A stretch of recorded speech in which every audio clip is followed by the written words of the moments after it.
দিতে পারি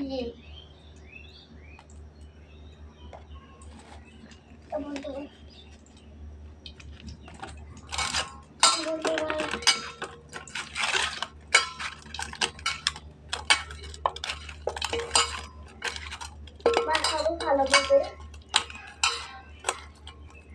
মাখিয়ে তারপর তাড়াতাড়ি ভালো মাখাবো। তারপর হলো তেলটা গরম করছে হয়ে এখন গুস্তগুলো দিয়ে দিব। ভালোভাবে গুস্তগুলো দিয়ে দিবে আর এখন আমাদের চিকেন পকোড়া রেডি হয়ে যাবে। দেখুন দেখুন কত সুন্দর করে বানাচ্ছে।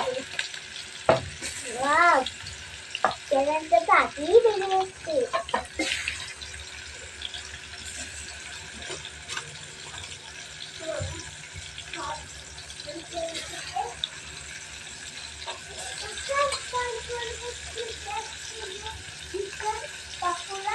খাওয়ার